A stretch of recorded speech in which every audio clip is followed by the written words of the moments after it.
అందరికీ నమస్కారము. నా పేరు గడ్డం రాజు. ప్రైవేట్ టీచర్స్ లెక్చరర్స్ రాష్ట్ర కన్వీనర్. మరి ఈరోజు ప్రైవేట్ యాజమాన్యాలు, అప్పుస్మాకు సంబంధించినటువంటి యాజమాన్యాలు రాష్ట్ర వ్యాప్తంగా ప్రైవేటు పాఠశాలలో బంద్ అని చెప్పేసి ప్రకటించడం జరిగింది. కానీ వాస్తవానికి దాని వెనక ఉన్నటువంటి విషయం ఏంటో ఒకసారి మనం గమనించాలి. రాష్ట్ర వ్యాప్తంగా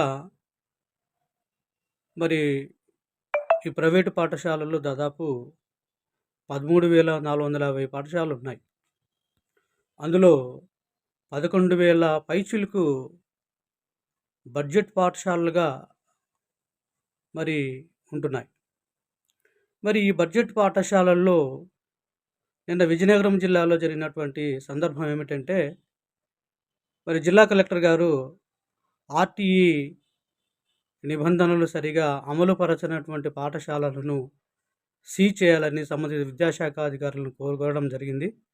వాళ్ళు ఆ పాఠశాలలు కొన్ని ఫైళ్ళను వాళ్ళు పరిశీలించినప్పుడు కొన్ని వాళ్లకు సరైన రీతిలో వాళ్ళు ప్రమాణాలు పాటింపబడలేదని,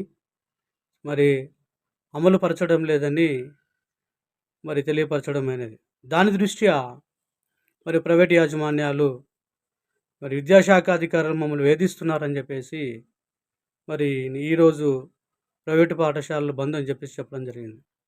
వాస్తవానికి చట్టం అమలు పరచకపోవడం అనేది వీళ్ళకి ఇష్టం లేదు.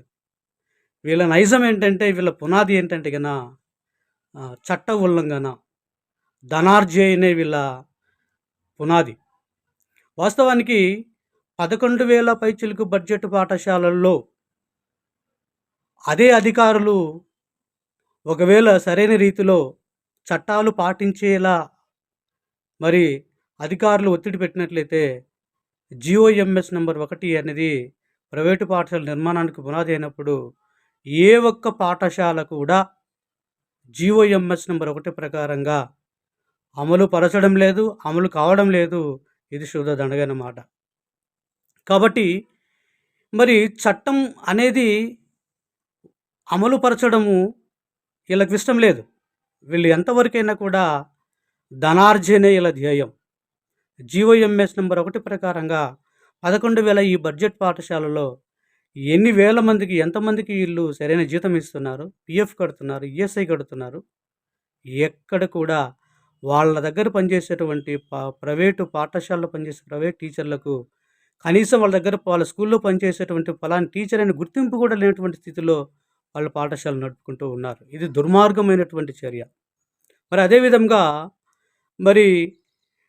ఏవైతే వీళ్ళు చట్టంలో లేవో అవి మటుకు చట్టంలో ఉన్నట్లుగా అవి వాళ్ళు చేసుకుంటూ ఉంటారు.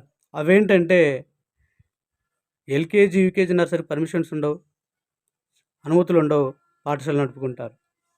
సెకండ్ సాటర్డే, సండేలు సెలవులు ఉంటాయి, పాఠశాల సెలవులు ఇవ్వరు.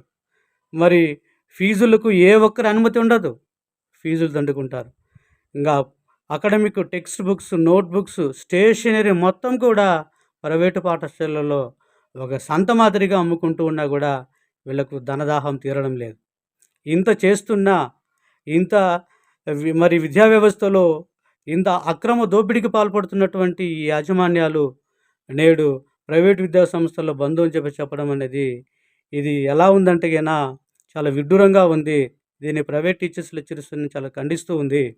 రెండోది ఏంటంటే, ఇప్పటికైనా ప్రభుత్వ అధికారులు స్పందించాలి, విద్యాశాఖ అధికారులు స్పందించాలి. రాష్ట్రంలో ఉన్నటువంటి గౌరవనీయులు మానవ వనరుల విద్యాశాఖ మంత్రి నారా లోకేష్ గారు కూడా దృష్టి పెట్టాలి. అదేవిధంగా ముఖ్యమంత్రి చంద్రబాబు నాయుడు కూడా ప్రైవేట్ టీచర్ల సమస్యల పట్ల దృష్టి సారించమని అడుగుతూ ఉన్నాం. ఇప్పటికైనా మించిపోలేదు.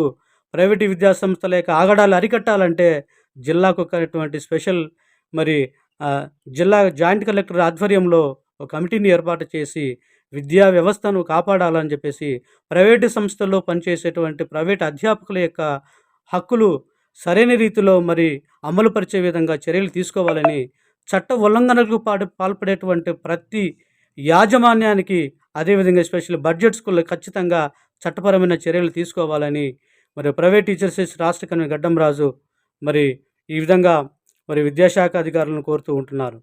మరి జై పీటీఎల్యూ.